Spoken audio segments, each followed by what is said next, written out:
In light of the Proverbs 31 passage and the role of the wife, do you think the husband should also contribute to household duties?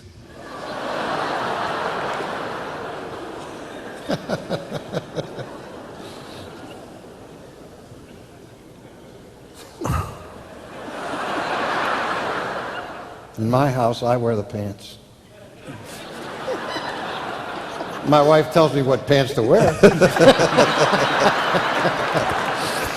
So we have a happy division of labor there.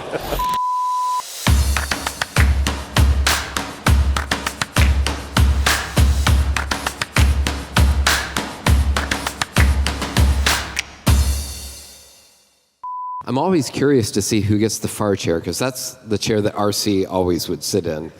And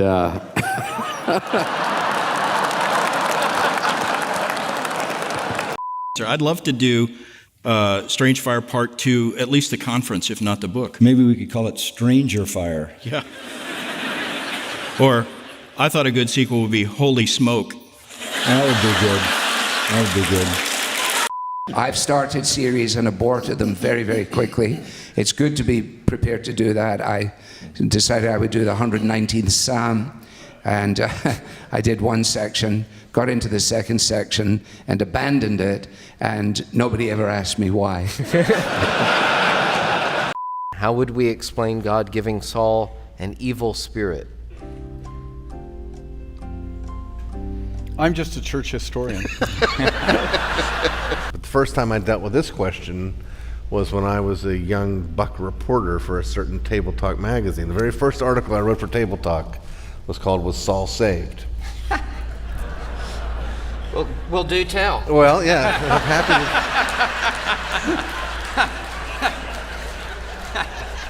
to. I came up with this really compelling answer. I don't know. Carl, have you got that one figured out over there? Yeah, I think so. Okay. And this young man right here. All right, give us your name and step right up to the microphone. And my question has What's your name? Sorry. Sorry, I'm that's Joshua a strange Smith. name. What books or authors are currently informing your love for Christ and your walk of discipleship? Homer Kelly. Could you expand on that a little bit?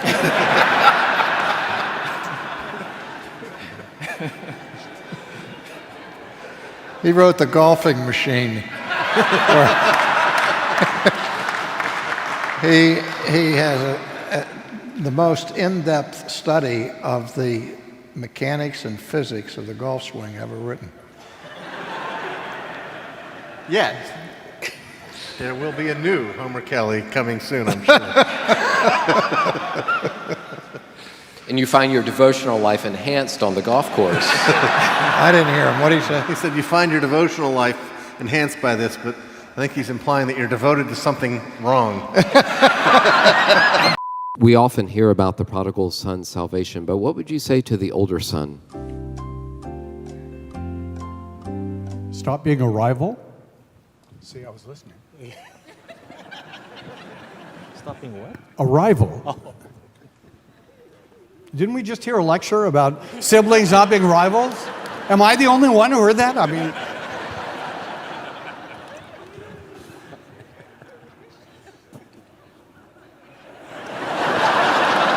Thank you for saving me. I have what I need. From now on, it's all up to you. And then he gives us a big fat jerk for a husband, and we say, what gives? Why did you sort of lean at me when you said big fat jerk? Did you see that? There was body motion at me. I'm just sitting up here asking questions, man.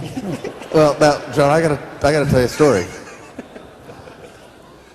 He was leaning at me, John. Yes, I was having some trouble with some folks years and years ago, and regularly reporting into my parents, this is what's going on, this is what's happening. They're giving me wonderful counsel. And in the midst of one of these phone conversations, my mom's on one phone, my dad's on the other, I just said imploringly, but I don't want them to think I'm a big fat jerk. And my mom, the saint, she said, oh, honey. She said, why would you think that they would think you're a jerk? I still didn't get it until he said, notice she didn't ask, why would they think you're big and fat? The Lord brought Patricia into my life for many reasons, but one of them was because she's not impressed with me.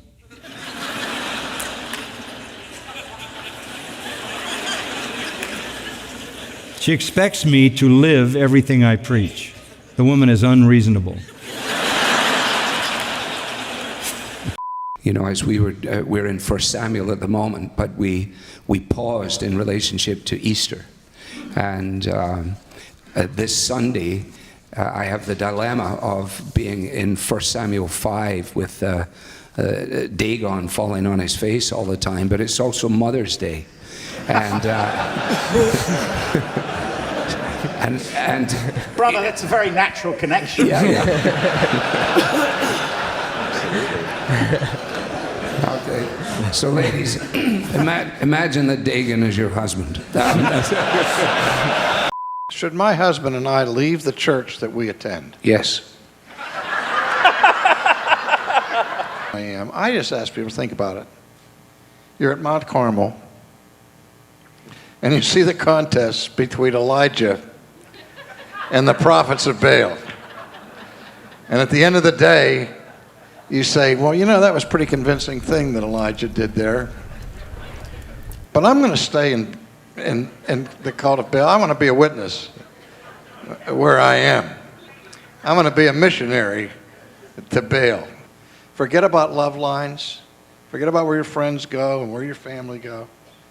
Get your family in a church that feeds you the truth of God. So here I am answering the question. You wouldn't be in favor then of the bailout.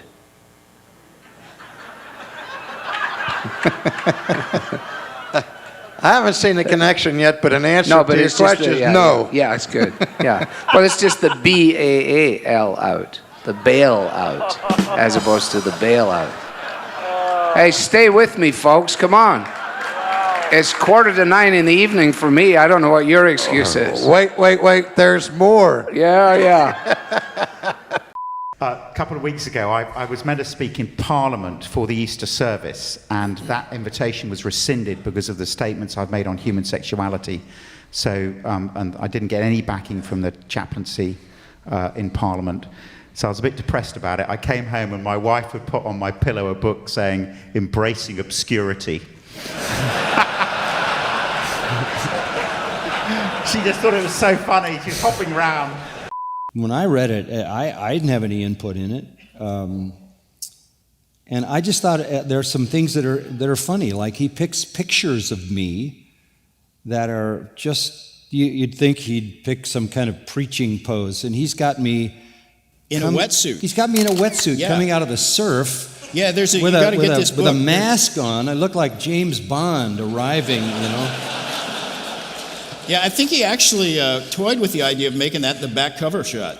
You're kidding. Yeah, we talked him out of that, but I said, you know, the two of you together could really be dangerous. I don't know where he found that picture, but I said, that's a brilliant find. You've got to. Yeah, and he was so insistent. He didn't care which picture of me in a suit or which picture of my family, but that picture of me in a wetsuit with a mask on coming out of the water. I don't know what it was. Maybe it's a metaphor on immersion. So, I mean, I was away in Pakistan, and it's not a great place to go in terms of safety. And it was just 2 weeks before my daughter was born. And so my wife was pregnant and in floods of tears in the middle of the women's ministry about me being away.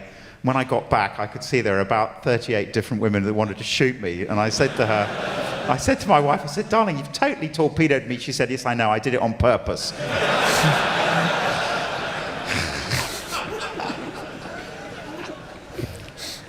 So, pray for our marriage. It's not great, you know. And Vody, once Texas secedes, obviously this won't be an issue, right? You know, but see, the plan is more complicated than that. We have to get Governor Perry to be the president of the United States so that he goes to Washington, and then we secede because he already said he thinks it's okay. So, I think if that happened, Voddie's response would be, call the ambulance. But eventually you got to be direct, because the other, she got a wife and she can't cook.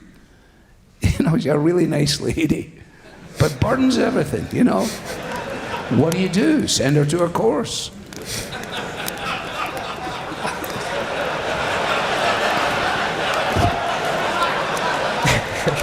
Alistair, if I may say, I thought that was brave. That was brave.